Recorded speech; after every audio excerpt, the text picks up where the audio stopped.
The massive doors of the council chamber stood 300 meters tall, carved from a single piece of crystalline material that seemed to shift colors with every breath.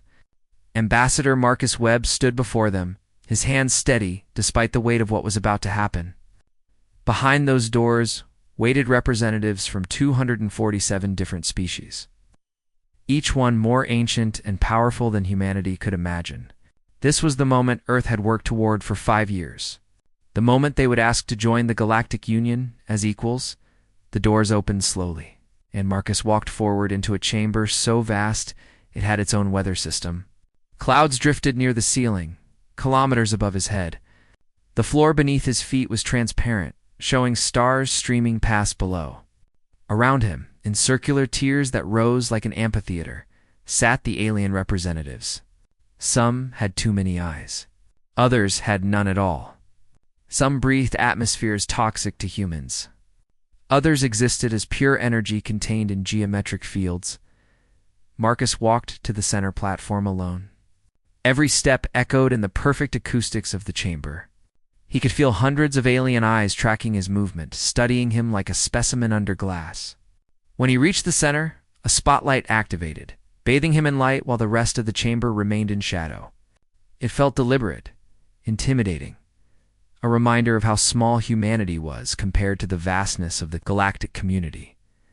A voice filled the chamber, resonating directly in Marcus's mind rather than through his ears. It belonged to High Chancellor Vornis, a being of crystallized thought that had governed the Union for longer than human civilization had existed. Humanity petitions for membership. In the Galactic Union, your species has been evaluated. According to our standards, we have reviewed your technological capabilities, your cultural development, and your potential contributions to galactic society. The Council has reached a decision. Marcus waited. His heart pounded, but his face remained calm. He had trained for this moment. So had everyone on Earth. The decision is negative. Humanity is denied membership in the Galactic Union. Laughter rippled through the chamber. Not malicious exactly, but condescending. The kind of laughter adults make when a child asks to drive a car. Marcus allowed himself to show surprise. Not anger, not disappointment, just mild confusion. May I ask the reasons for this decision? A slug-like creature on one of the lower tiers spoke, its voice translated through universal communication devices. Your technology is primitive.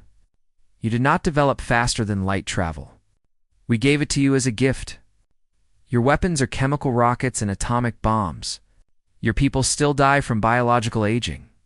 You have existed in space for less than 100 years. Most species here achieved interstellar flight before your planet developed multicellular life. Another delegate spoke, this one resembling a collection of floating crystals. You have nothing to offer the Union. You are children, pretending to be adults. Perhaps in 500 years, when you have developed something original, we will reconsider your application.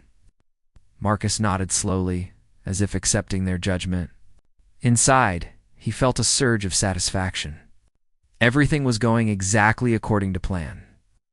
I understand the Council's position, he said quietly. We are young. We are technologically dependent. We have much to learn. Thank you for considering our petition. Earth will withdraw its application and respect the Council's wisdom.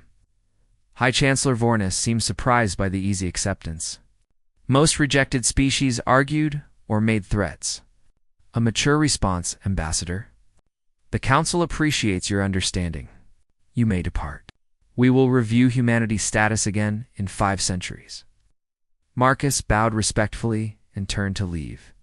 As he walked the long path back to the massive doors, he could hear the whispered conversations of the delegates behind him. At least they know their place. Refreshing. To see primitives accept reality. They will probably be extinct before their next petition. Ow. Marcus kept walking, his expression neutral. But as the doors began to close behind him, something happened that made High Chancellor Vornis pause. The human's biological readings, monitored by the chamber's security systems, showed no signs of stress or disappointment. No elevated heart rate. No hormonal markers for shame or defeat. Instead, Marcus Webb was completely calm. More than calm, he was satisfied, and as the doors sealed shut, Vornis caught a glimpse of the human's face and profile. He was smiling.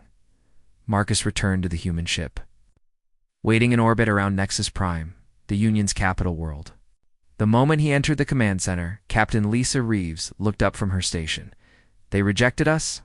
she asked. "Exactly as we predicted," Marcus confirmed. "They think we are primitives who accepted our place. They expect us to go home and try again in 500 years. Lisa smiled. "Did they give us the standard departure window? 48 hours to leave Union space? After that, they will stop monitoring us completely. Rejected species are not considered threats." Dr. James O'Coley, the chief scientist on the diplomatic mission, pulled up recordings from the council chamber. "Look at their reactions when you accepted the rejection. They expected resistance. They expected us to argue or beg. When you agreed with them, it confused their entire psychological model of how primitives behave," Good Marcus said. "Confusion is useful. It makes them dismiss us even more completely." Lisa activated a secure communication channel. A face appeared on the screen. Admiral Catherine Cross, the commander of Earth's military forces. She looked stern, her gray hair pulled back tightly, her eyes hard as steel. "Ambassador Webb reporting, Admiral. The Galactic Council has officially rejected Earth's petition for membership. We are classified as technologically primitive with nothing to offer the Union." Admiral Cross allowed herself a small smile. "Perfect. They bought it completely? They practically laughed us out of the chamber. We are now officially beneath their notice. Excellent work. You are authorized to proceed with the next phase. How long until you are clear of Union space?" 36 hours at current speed. Then, in exactly 36 hours and 1 minute, we activate Project Horizon. The Council wants to see us as primitives. Let them. While they are not watching, we will show them what primitives can do when underestimated. Marcus felt a chill run down his spine despite the warmth of the command center. For 2 years, Earth's greatest minds had been working on something so secret that only a handful of people knew it existed. Project Horizon was humanity's answer to galactic rejection. Admiral Marcus said carefully, "Once we activate the project, there is no going back. The entire galaxy will eventually realize what we have been hiding." "I am aware, Ambassador. But the Council made their choice. They had the opportunity to accept humanity as partners. They chose to dismiss us as irrelevant children." Admiral Cross leaned forward. "Now they will learn the consequences of that choice. They will learn that humanity did not survive ice ages, predators, plagues, and world wars by accepting the judgment of those who claim superiority." The transmission ended. Marcus looked at Lisa and James. Both of them understood what was coming. "Are we really going to disappear?" Lisa asked quietly. "Not disappear," Marcus corrected. "We are going to become invisible. And while the galaxy is not looking at us, we are going to change everything." The human ship Endeavour crossed the boundary of Union space exactly 34 hours after Marcus Webb's rejection in the council chamber. Captain Lisa Reeves watched her navigation displays as the last Union monitoring station fell behind them. "We are clear," her officer reported. "No pursuit. No surveillance. The Union is not tracking our departure." "Why would they?" Dr. James O'Coley said from his station. "To them, we are just another rejected species going home to sulk. They have already forgotten about us." Marcus entered the bridge wearing a different uniform now. No longer the white robes of a diplomat, but the dark gray of military intelligence. Admiral Cross is standing by. "Are we certain no Union ships are following us?" Lisa checked her instruments again. "Completely certain. We are being ignored." Marcus opened the encrypted channel to Earth. Admiral Cross appeared on screen. Something looked wrong with the view behind her. Through the window of the orbital command station, the stars seemed to be shifting in ways that should not be possible. Ambassador Webb reporting, "Admiral, the Endeavour has cleared Union space. No surveillance detected. They completely believed our performance." Admiral Cross nodded. "Confirmation received. Project Horizon is now fully active. Humanity is officially off the grid." Marcus felt his breath catch. It is working? The system is stable? See for yourself. The Admiral switched to an external camera view from Mars' orbit. Marcus stared at the screen. Where Earth should have been visible, there was nothing. Not empty space. Not darkness. Simply nothing at all.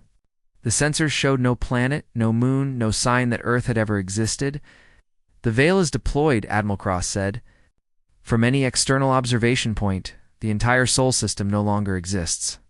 Any scan, any probe, any observation will show only empty space.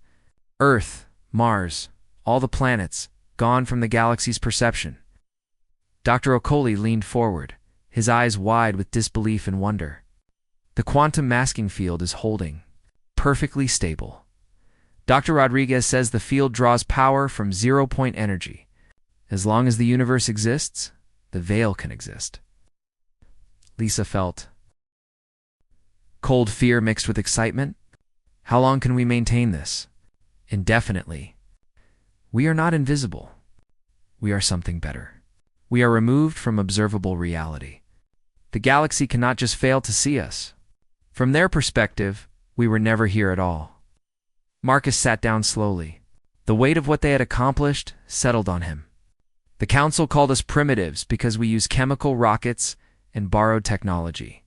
They have no idea that while they debated whether we deserved a seat at their table, we developed physics they have not even theorized. Not just physics, Admiral Cross corrected. We have been preparing for what comes next. The veil is only the beginning. What is the next step? Lisa asked, though part of her feared the answer. The Admiral's expression became serious. The Council maintains order through one simple principle: overwhelming technological superiority. Their oldest species achieved spaceflight 3 million years ago. They have technology that younger species think is magic. They can convert energy to matter. They can engineer planets. They can transfer consciousness between bodies. They use that superiority to control everyone, Marcus added. Every species in the Union depends on technology given or sold by older species. It creates a hierarchy. The ancients rule, the young obey. But humanity reverse-engineered their faster-than-light drive in 15 years, Dr. Okolio said slowly, understanding blooming. We did not just copy it. We understood the principles. We improved it. Then we hid that improvement. Admiral Cross nodded. And the drive was just the start. Every piece of technology the Council gave us access to, we have been taking apart, understanding, and rebuilding better. The quantum masking field that powers the veil. We developed it from principles we found in Valorian sensor technology that they shared freely, never imagining we could do anything with it. They gave us the tools for our own cage, Lisa whispered. And we used those tools to escape completely. Exactly. Now, while the galaxy thinks we went home to accept our rejection, we are going to do something the Council never expected. What? Marcus asked. Admiral Cross smiled, but it was not a pleasant expression. It was the smile of someone who had seen 20 moves ahead in a chess game. We are going to evolve, and then we are going to change the rules of the entire galaxy. 3 months passed. In the Galactic Council chamber on Nexus Prime, High Chancellor Vornis convened an emergency session. The crystalline being's thought patterns rippled with an emotion it had not experienced in thousands of years. Confusion. There is a matter requiring the Council's attention, Vornis announced. 3 months ago, we rejected humanity's petition for membership. Standard protocol requires monitoring rejected species for potential hostile responses. The slug-like Morlasian delegate oozed forward on its platform. The primitives accepted their rejection peacefully. There is nothing to discuss. That is the problem, Vornis said carefully. We cannot discuss them because we cannot find them. Silence fell across the chamber. 247 species stopped their conversations and focused on the High Chancellor. Explain this statement, demanded a Valorian representative. The Valorians were the oldest species in the Union, so ancient they remembered when the galaxy had different spiral arms. The human homeworld Earth cannot be located. Their entire solar system has vanished from all sensor networks. Long-range scans show only empty space where their star should exist. It is as if they never existed at all. Well, impossible, the Valorian stated. Stars do not vanish. Provide the coordinates. Vornis transmitted the data. Across the chamber, hundreds of species checked their own records, their own navigation databases, their own sensor logs, all confirmed the same impossible fact. Earth's sun was gone. Not destroyed. Not moved. Simply absent from reality. This must be a database error, the Morlasian insisted. Perhaps the humans provided false coordinates initially. The coordinates match 15,000 separate Union records from the past century, Vornis replied. Trading vessels visited their system. Diplomatic missions landed on their world. Tourist ships photographed their planets. All records point to the same location. But at that location now, there is absolutely nothing.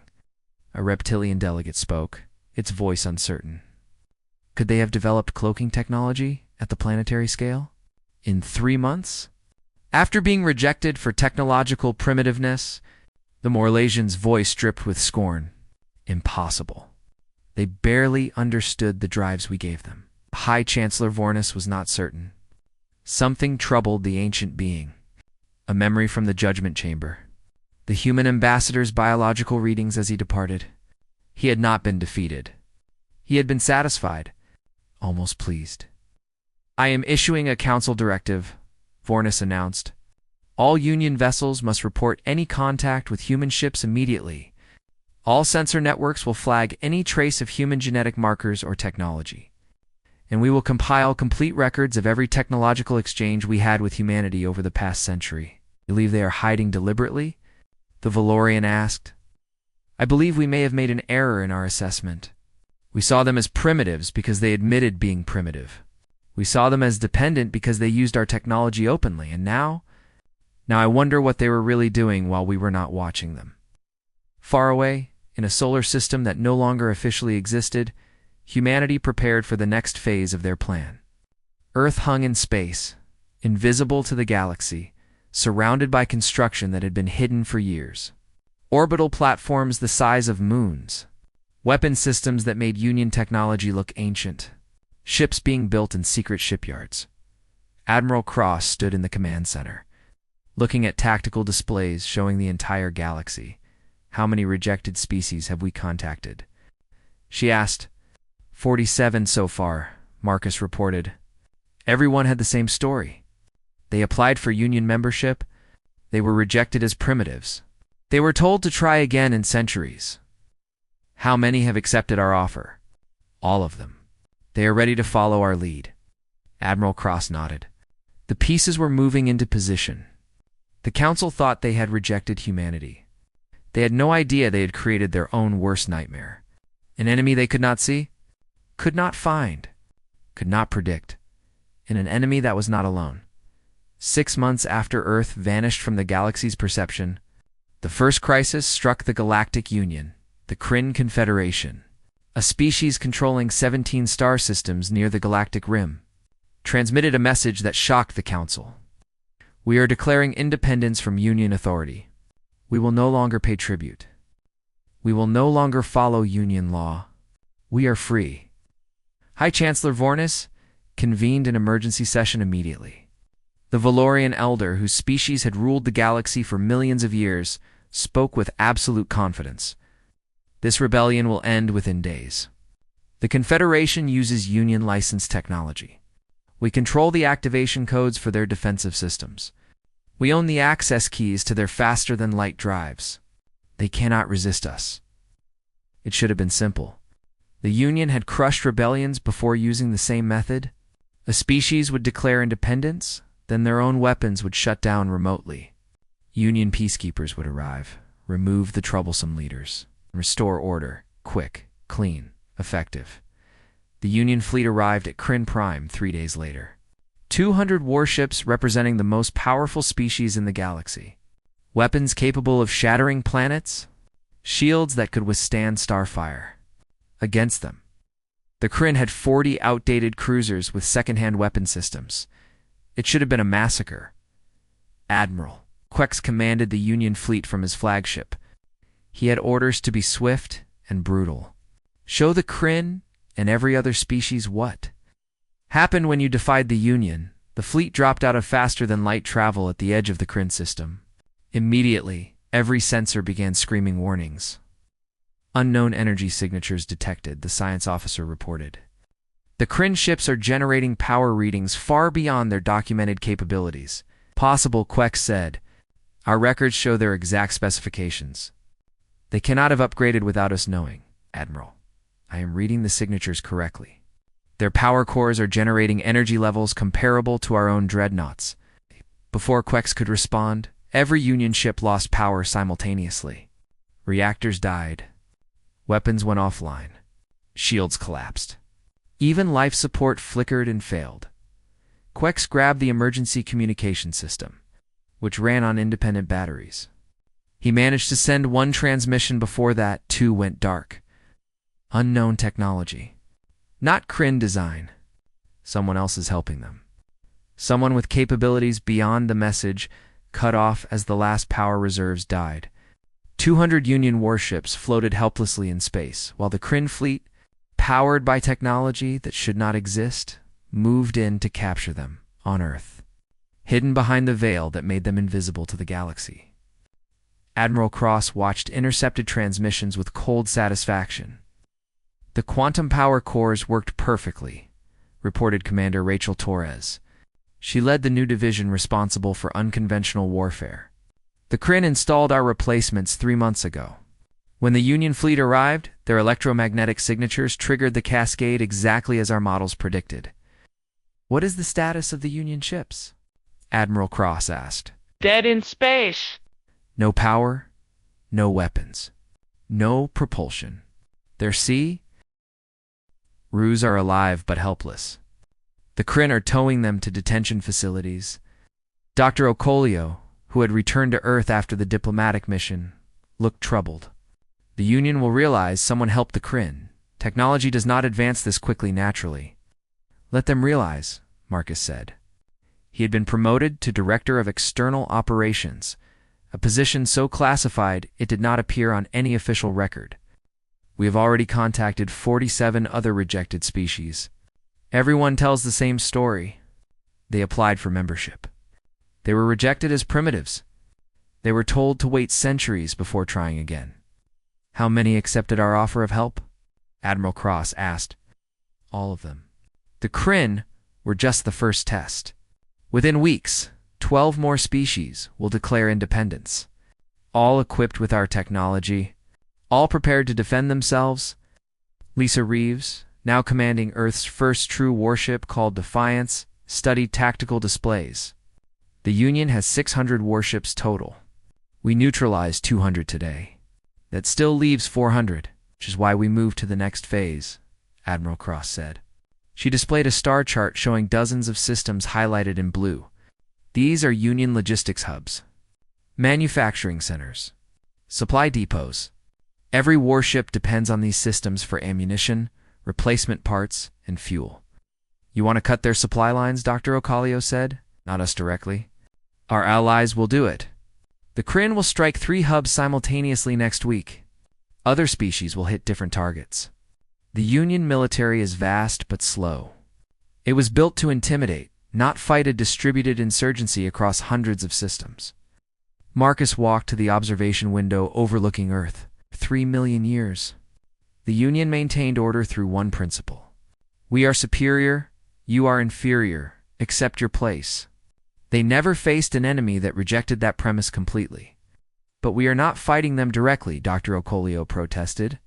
We are hiding while others fight. Exactly. The Union expects to find Earth and punish us. But they cannot find what does not exist in observable reality. They face an insurgency funded and equipped by ghosts. By species they cannot locate or threaten. A priority alert flashed. Admiral Cross opened the channel. High Chancellor Vornis appeared in holographic form. Somehow the ancient being had found a way to contact Earth, despite the veil. Humanity. Vornis's telepathic voice filled the command center. We know you are behind the rebellions. We know you provided technology to the Kryn. Show yourselves. Face the consequences of your actions. Admiral Cross stepped forward. Consequences. You lecture us about consequences, Chancellor. You rejected us as primitives. You dismissed us as irrelevant. You expected us to accept our assigned place in your hierarchy. You were technologically inferior. The rejection was logical. You were underestimated. There is a difference. Vornice's crystalline form pulsed with what might have been anger. You are creating chaos. The Union has maintained order for millions of years. Peace, stability, progress. You maintain control, Marcus corrected. Peace through submission is not real peace. Stability through dependence is not real stability. You kept younger species weak deliberately. You protected the galaxy from the chaos that primitive species create. You protected your position at the top, Admiral Cross said coldly. And now that position is collapsing.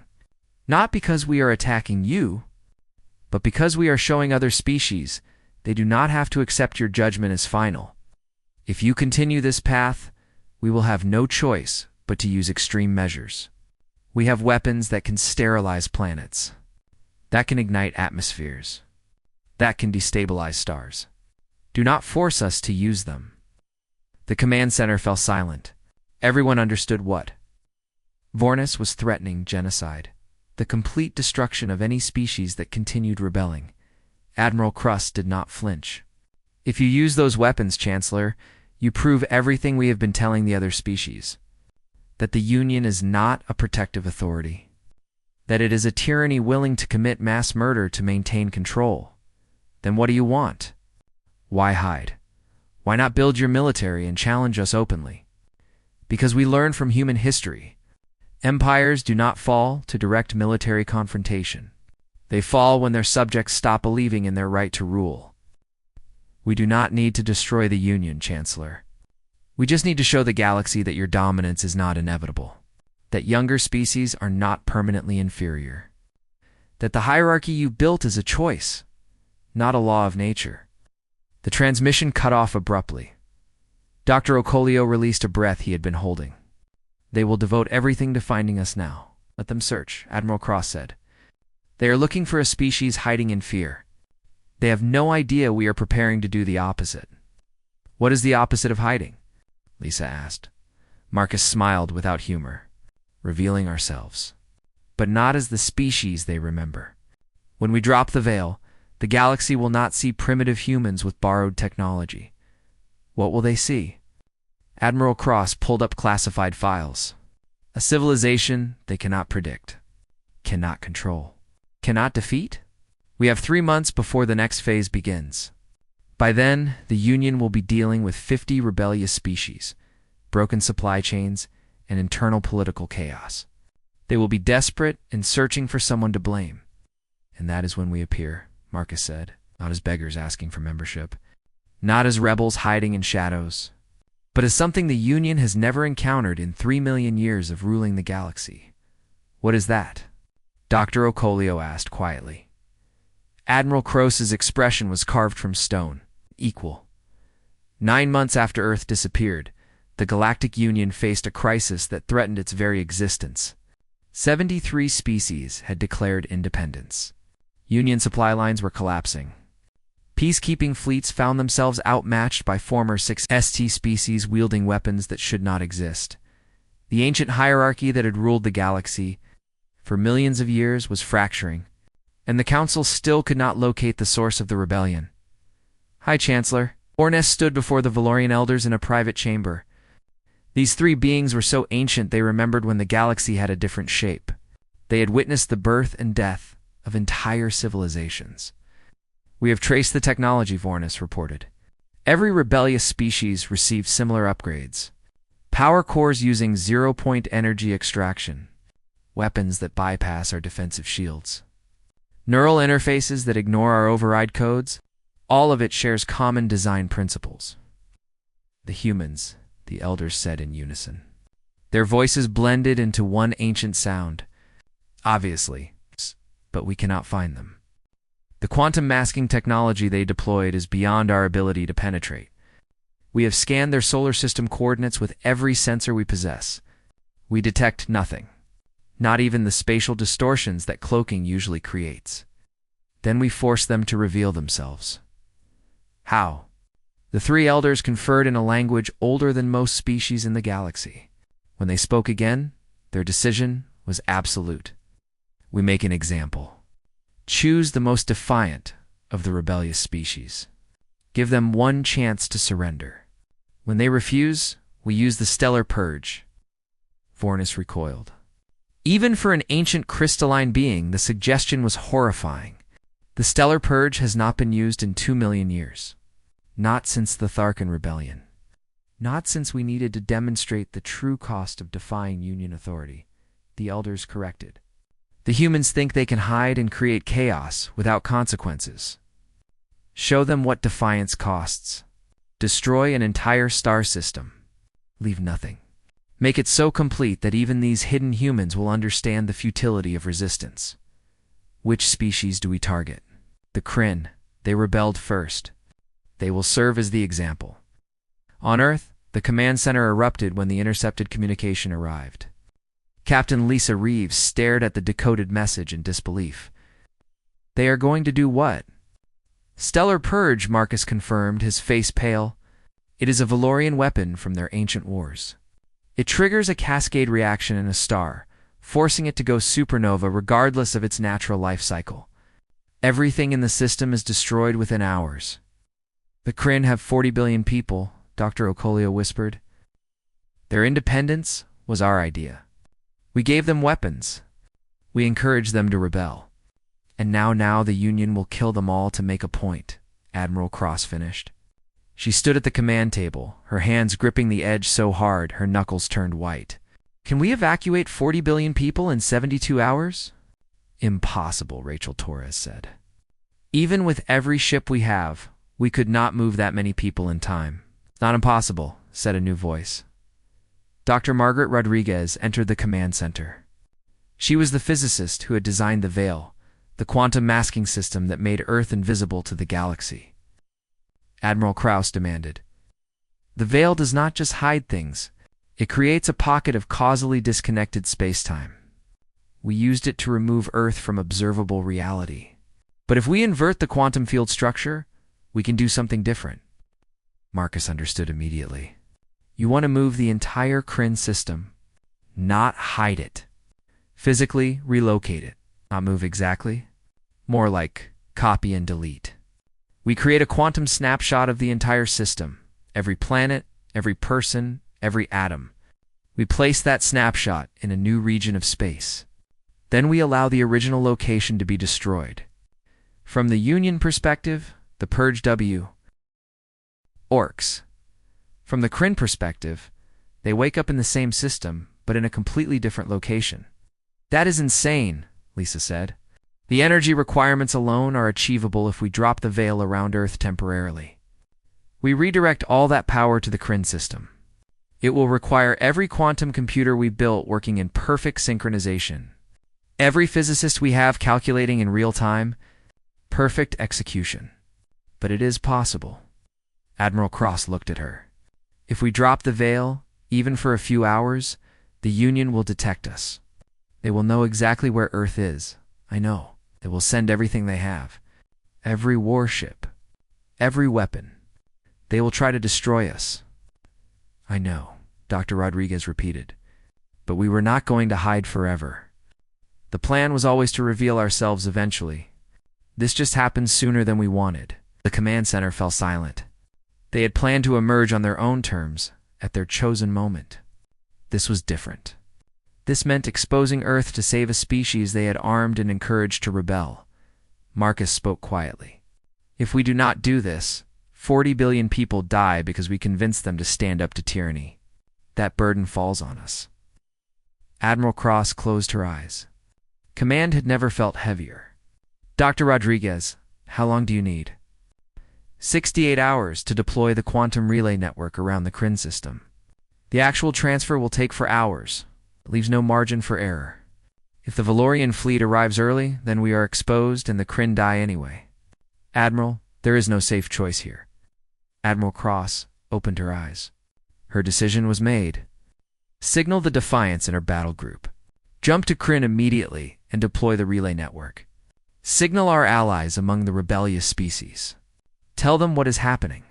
Tell them to choose. Choose what? Lisa asked. Whether they trust us enough to defend us when the Union comes looking for revenge. Admiral Cross straightened. And signal the Kryn government. Tell them not to evacuate. Tell them to trust us. She paused, searching for words. Tell them they are not alone anymore. The Valorian fleet arrived at Kryn exactly 72 hours after their ultimatum. 100 warships carrying the Stellar Purge device, a weapon so terrible that even the ancient Valorians had hesitated to preserve it. Admiral Quex, freed from Kryn captivity specifically to command this mission, had orders to deploy the weapon immediately. No negotiation. No warning. Just swift destruction as an example to the entire galaxy. But as the fleet emerged from faster-than-light travel, every sensor detected something impossible. The Kryn system was surrounded by thousands of relay stations, forming a perfect geometric pattern around the star. They were generating energy readings that made the stellar purge look insignificant by comparison. What is that? Quex demanded. His science officer's voice shook. Unknown technology. The energy signature matches equipment found on other rebellious worlds, but amplified 10,000 times. Admiral, they are creating a localized space-time envelope. They are attempting to reality itself began to shimmer. The relay network activated fully. The Kryn star, its planets, every living being in the system began to fade from normal space. Fire the purge, Quex ordered, before they complete whatever this is. The weapon discharged. Destructive energy that should have triggered stellar collapse shot through space. It passed through the Kryn system as if nothing was there, because nothing was there anymore. The entire system had vanished. Relocated to a different region of space through quantum manipulation, the Union could not comprehend. And then something else appeared. Ships began dropping out of faster-than-light travel all around the Valorian fleet. Dozens at first, then hundreds, then thousands. Human ships. Not the civilian vessels the Union remembered. These were warships that made Valorian dreadnoughts look primitive, angular, black, covered in geometric patterns that were actually weapon systems beyond. Union classification, they were not alone. Ships from 73 rebellious species emerged alongside them, all armed with human technology. But the Union fleet's attention fixed on something else. Behind the Armada, space was tearing open, not a wormhole, not a jump point. Reality itself was parting. Through the opening, Earth became visible. No longer hidden behind the veil, surrounded by structures the size of moons, orbital platforms, weapon arrays, defensive systems that registered as impossible on Valorian sensors, a transmission broadcast on all frequencies. Admiral Cross's face appeared. Hello, Chancellor Vornis? Hello, Elder Throne. You wanted to find humanity. You wanted to see what we were doing while hidden. You wanted us to reveal ourselves.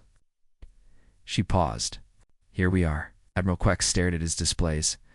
100 Union ships surrounded by thousands of enemy vessels. Every weapon his fleet possessed was already locked by human targeting systems. This is impossible, he whispered. 9 months ago, you had no military. No technology beyond what we gave you. 9 months ago, we had everything you see now, Admiral Cross corrected. We just kept it hidden while you dismissed us as irrelevant primitives. Thank you for that. Your contempt gave us the time we needed. Time for what? To build an alliance of every species you rejected and dismissed. To show them they do not have to accept your hierarchy. And to demonstrate that the galaxy's ancient order is not a law of nature. It is just an old habit that needs to end. High Chancellor Vornis's transmission cut through. You've saved the Kryn. You've revealed yourselves. The Union will bring its full power against you now. 3 million years of accumulated strength. You cannot stand against that. Maybe not, Admiral Cross admitted. But we do not have to stand alone. And we do not have to fight your kind of war. What other kind exists? Admiral Cross smiled. The kind where your enemies stop being afraid of you. The standoff in the Kryn system lasted 7 hours. The Valorian fleet, surrounded and outgunned, faced a choice they had never encountered in 3 million years of galactic dominance: surrender or be destroyed. Admiral Gwex chose surrender. His ships powered down weapons and collapsed their shields, then allowed themselves to be escorted to designated coordinates. Not destroyed, not killed, simply made irrelevant. On Nexus Prime, the Galactic Council convened an emergency session. Every delegate demanded answers. How had humanity developed this technology in less than a year? Where had they hidden an entire battle fleet? What did they want? High Chancellor Vornis had no answers. But the Valorian elders did. We have analyzed the human ship designs, the ancient beings announced. The quantum architecture, the power systems, the weapons. They are not entirely original, demanded the Morlasian delegate. They are built from principles derived from our own technology. Every piece of equipment we allowed humans to examine, every technical manual we provided, every sensor scan they made of Union vessels. They used all of it. They reverse-engineered our technology, understood the underlying principles, and rebuilt it better. The council chamber erupted. Impossible. Our technology developed over millions of years, and they compressed that development into decades, the elders replied. Because they did not start from nothing. They started with complete working examples. They did not need to discover principles through trial and error. They only needed to understand them, and humans excel at understanding. Vornis felt an emotion it had not experienced in eons: fear. If they can do this to our technology, what else are they capable of? We are about to find out. The humans have transmitted coordinates for a meeting. They wish to negotiate. We do not negotiate with primitives. They command 73 allied species. They have weapons we cannot counter. They have technology beyond our understanding. They are not primitives, the elder's ancient voice carried resignation. We negotiate because refusing would be foolish. The meeting occurred in neutral space at a human station called Meridian Point. High Chancellor Vornis, the Valorian elders, and representatives from the Union's founding species arrived to find a space station larger than some capital cities. Admiral Cross greeted them in a conference chamber with viewports showing. Earth in the distance, no longer hidden. Thank you for coming, she said simply. We came because you hold our ships hostage, the Morlasian delegate hissed. You captured Admiral Quex's fleet. We hold prisoners of war who are being treated well. Better than the Union treats rebellious species, I suspect. What are your demands? Vornis asked directly. You did not reveal yourselves just to exchange prisoners. Marcus activated a holographic display showing the galaxy. Union territory was marked in blue. Rebellious systems in red. The red was spreading rapidly. We are not here to destroy the Union, Marcus said. We are here to transform it. Explain. For 3 million years, the Union has been a hierarchy. The old rule the young. The advanced control the primitive. Power flows from the top down. He highlighted the Valorian systems at the Galactic Center. But that structure is collapsing. The Kryn proved it. 73 species proved it. The moment younger species realized they did not have to accept assigned roles, your system began falling apart. You caused that collapse with your weapons. We accelerated what was inevitable, Admiral Cross said. Your model only works when everyone believes ancient means superior. But technology does not care about age. A good idea is a good idea regardless of which species develops it. The Valorian elders leaned forward, their ancient forms pulsing. You cannot believe you can rule the galaxy. Your species has been in space less than a century. We do not want to rule anything, Admiral Cross said. We want to rebuild the Union as an actual union, not a hierarchy. A partnership of equals. There cannot be equals when technological gaps exist. Then we close the gaps. Marcus displayed new information. Humanity will share our quantum technologies, our power systems, our defensive capabilities, not just with allies, but with any Union species that agrees to the new framework. Silence fell. The concept was incomprehensible. You would give military advantages to potential enemies? Vornis asked. We are trying not to have enemies. Look at human history. Every empire that ruled through military superiority eventually fell. Not through conquest, but because maintaining superiority became impossible. Technology spreads. Knowledge transfers. The gap closes. So you ensure your own advantages cannot be maintained. We ensure that advantages stop being the point. The Union's model creates constant competition. We propose something different, which is Admiral Cross walked to the viewport. A real union, where species contribute what they excel at, humans share rapid adaptation. Valorians share ancient wisdom. Kryn contributes mathematical innovations. Every species earns their seat by offering something valuable, not by claiming superiority through age. This is naive, the Morlasians scoffed.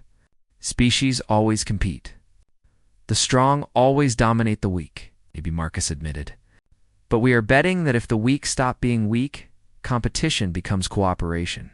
If the old stop hoarding knowledge, the young stop rebelling. The Valorian elders were silent for a long moment. When they spoke, reality itself seemed to pause. You ask us to surrender millions of years of accumulated advantage, to abandon control that maintained galactic peace longer than your species existed. What do you offer in return? Admiral Cross met their gaze without flinching. Survival. Explain. The galaxy is vast. We have explored barely 1%. There are threats beyond current Union borders. Before we hid, human exploration vessels were not randomly wandering. We were mapping outer regions, and we found something. She displayed new data. Something massive at the galaxy's edge. Something that should not exist. 3 years ago, we detected structures in intergalactic space. Massive constructs built by unknown intelligence. They are approaching the galaxy slowly, but inevitably. The council delegates stared at images showing structures larger than solar systems. We calculated their trajectory, Dr. Ocolio said. Joining the presentation, at current speed, they reach Union space in approximately 50 years. We do not know who built them. We do not know their purpose. But they appear designed for warfare on a scale that makes Union military capabilities look primitive. You claim an invasion is coming, Vornis said slowly. We claim a test is coming. The Union, as it currently exists, fractured by rebellion, weakened by internal conflict, dependent on technological gaps that are closing, will not survive. But a real Union? Species working together, sharing knowledge, building on combined strengths. That might have a chance. The Valorian elders processed this information. 3 beings whose combined age exceeded most civilizations, considering a proposal from creatures barely 1 century in space. You planned this carefully. The rejection was deliberate. You wanted dismissal? We needed time without surveillance, Marcus admitted.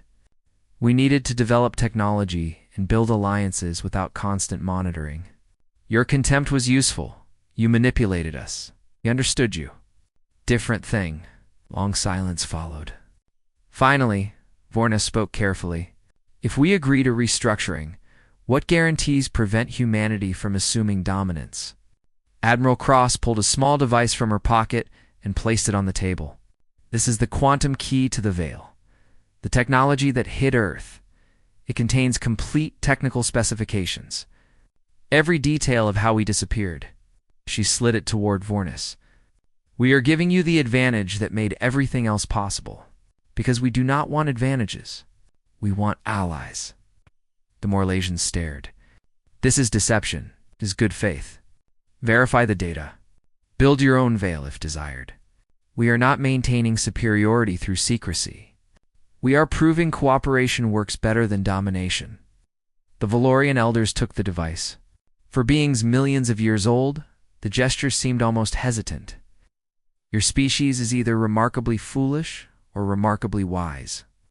We have not determined which. Maybe both, Admiral Cross said. Humans excel at contradictions. If we agree, there will be resistance. Species profiting from current hierarchy will fight change. We know. That is why we need founding species to lead this transition. If Valorians and other ancients embrace the new model, younger species follow. But if you fight us, This becomes war nobody wants. Except we are prepared to fight if necessary, Marcus added. 73 allies stand with humanity. We have technology. We have numbers. We can win, but we would rather not, Admiral Cross finished. Winning war creates the same problem with different sides. We are trying to end the cycle. Vornis studied the quantum key, then looked at the humans, then at the display showing mysterious structures approaching the galaxy. You have given us much to consider.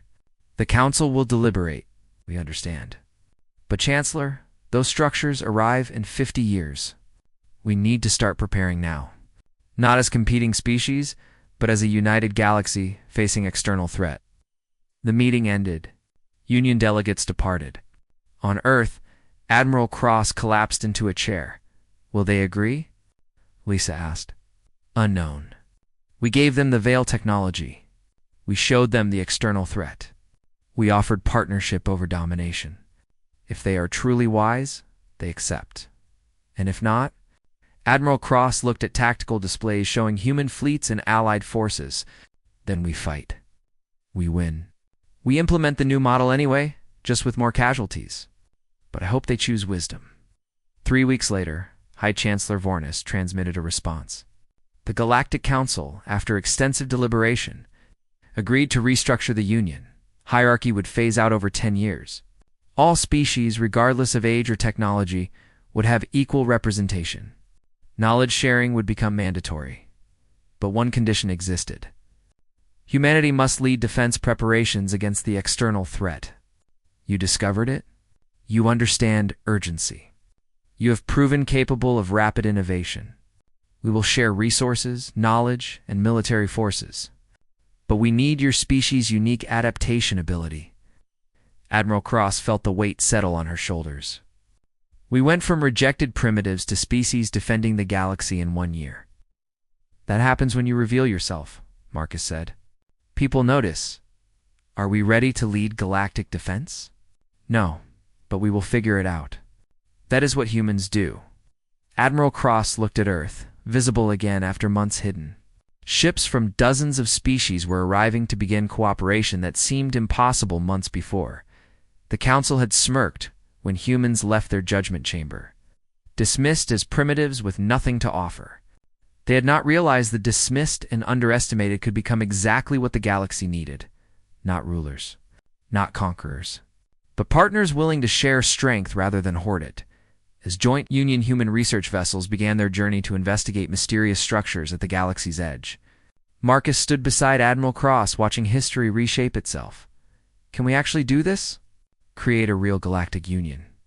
Admiral Cross smiled. Ask me in 50 years. If we still exist, we succeeded. And if not, then at least we tried. At least we showed the galaxy another way was possible. She turned from the viewport. But I think we will make it, because humanity has one advantage the Union never developed in 3 million years. What? We excel at proving people wrong when they underestimate us. Retriclod can make mistakes. Please double-check responses. Sonnet 4.5